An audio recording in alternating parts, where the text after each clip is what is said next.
we ever specifically talked about it, but when we were taking the pistons out of the block here, there is quite a significant ridge or lip around the top of each cylinder. You can definitely hook a fingernail on it, no problem. The old pistons came out no problem. I just pushed them out the top by hand, so that tells me just reinforcing that the piston rings were completely tired, because it should have come to a stop against that lip if the rings were pushing out against the cylinder like they're supposed to be.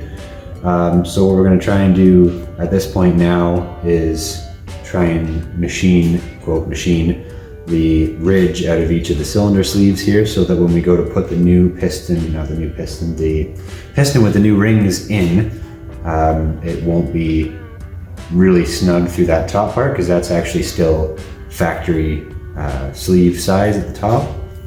So what I did get though is I got the pistons, what you call knurled, and we'll show you that another time, but it makes the outside diameter of the piston a little bit larger so that it doesn't slap back and forth in the cylinder quite as much when it's going up and down. So the pistons now will not fit through that opening, because the pistons were stock size, which is 3 9/16, and the sleeve at the top where this ridge is stock size 3 9/16 as well. So in order to get the pistons down into the cylinder where they're going to run, we have to take this lip out of the top. So we're going to try to use what is called a ridge cutter. There's actually the cutting blade right there, and it's adjustable. It's got rollers so that it'll center itself in the cylinder, and then you turn it around to cut. I believe this one has to go counterclockwise, or maybe it is still supposed to be clockwise. But anyways, I got this off of Amazon. I think it was about $100. There are definitely better quality ones depending on where you get it from. So I have no idea whether this one is actually going to work for us or not, but we're going to give it a try. So basically these little hooks here, they sit on the top of the cylinder head, not the cylinder head, the block, and then the cutter hangs down in that zone where you would have your ridge in the cylinder. The center bolt here, you rotate clockwise to make it larger, and counterclockwise to shrink. It's got a bolt up the middle, and it's kind of got some cool angled pieces, so when you tighten the bolt, it pulls the top and bottom together and pushes the cutter and the rollers out, and when you loosen it, it goes the other way and lets them back in. So this thing will actually do something like 2.5 up to 5 inch, I believe. So we're dealing with 3 9/16 here, so right in the middle of the range. So I can do it mostly by hand here, but we're going to try and get it close. The center bolt on this one is 9/16 for adjusting the size.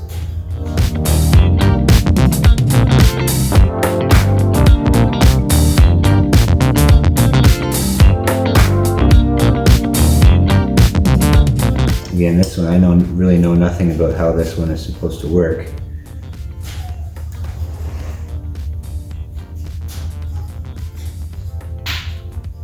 And that's definitely not set up right, so something is not right with the setup of the tool here. So I think this must just be from packaging. I think this is supposed to be turned like that. It goes up in there so that it can't rotate. That's looking better. And then I think when you tighten the center, then the little nylon pad here is supposed to tip the cutter like that so that it'll touch at the top where it's supposed to be. So that should be worth more of a try now.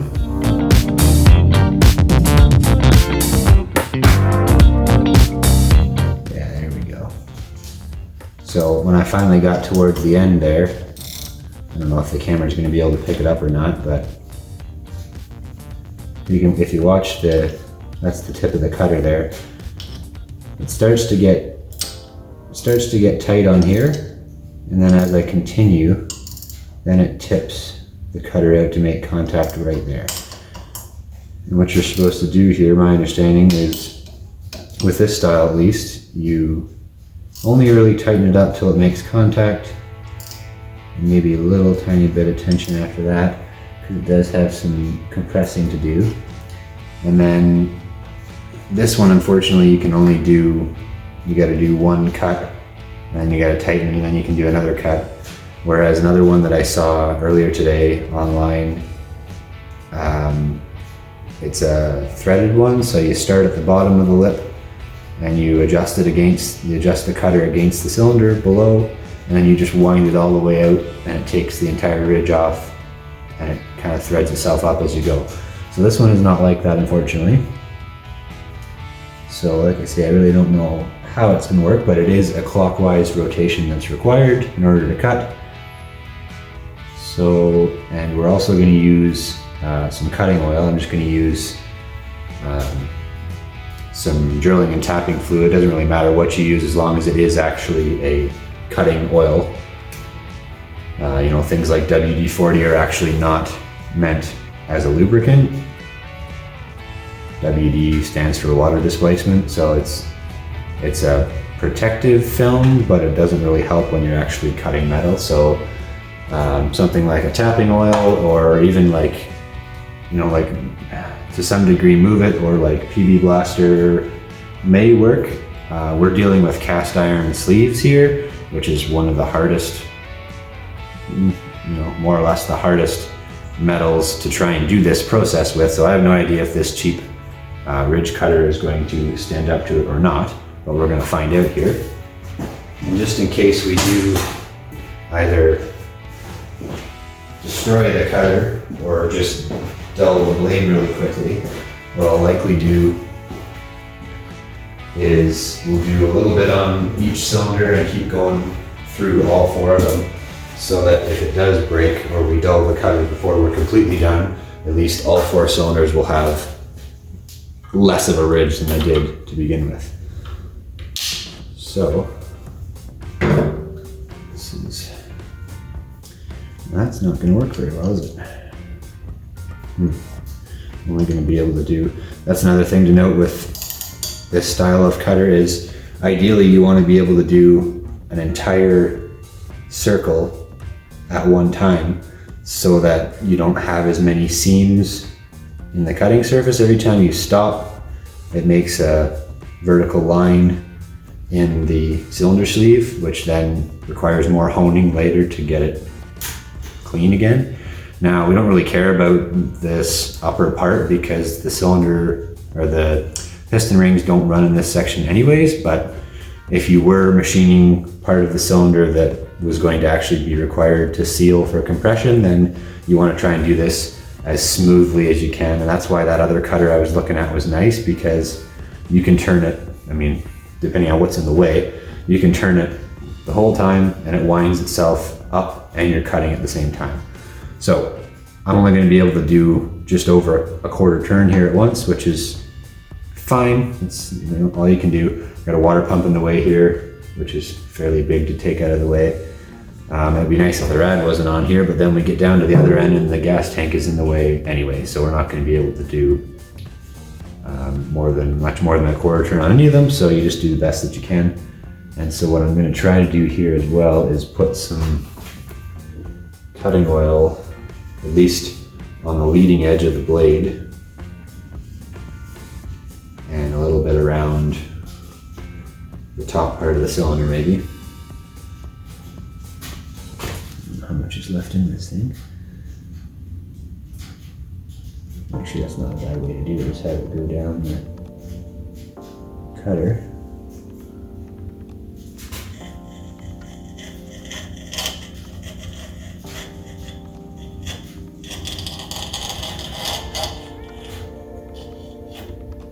So that's not too bad. I was able to get almost a half a turn.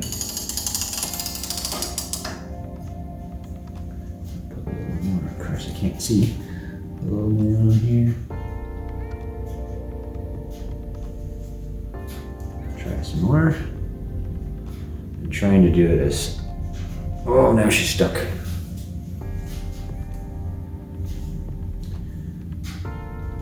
Oh my goodness. again.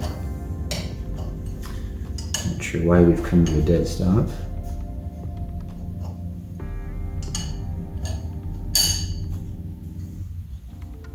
Ooh, why is it doing that?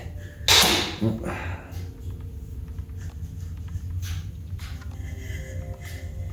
That was weird.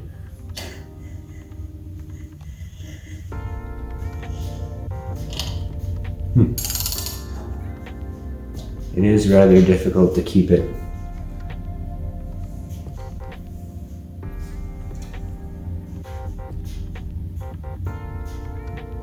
You gotta hold down at the same time to try and keep the thing centered. And it's also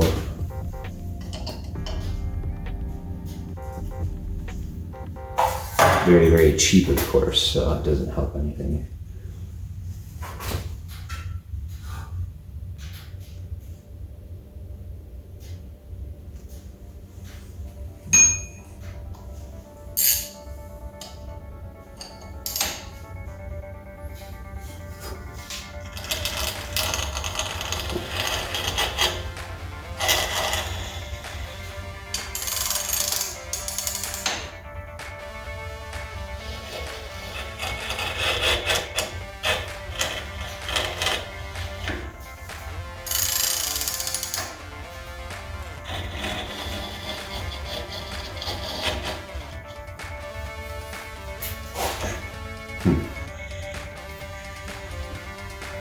Yeah, you really gotta hold it down, otherwise it starts to cut on the top edge only.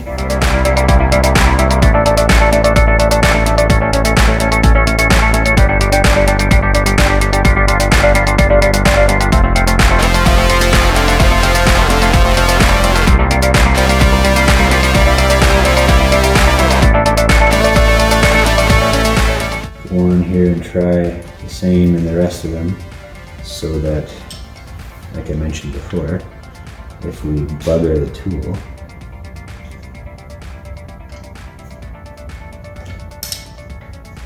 at least we got some done on all of them.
So kind of like I was expecting, we've already cooked the cutter, broke up into pieces and disappeared. So I don't know if it was because it was too large of a bite or too much starting and stopping, but yeah, cutter's already done, so I have to see if I can either get another cutting blade or see if I can get a better tool, I guess. But it was worth a shot. We got some done on 1 and 2. Still got a long way to go. So we'll have to see what the options are for that and come back and give it another try, I guess.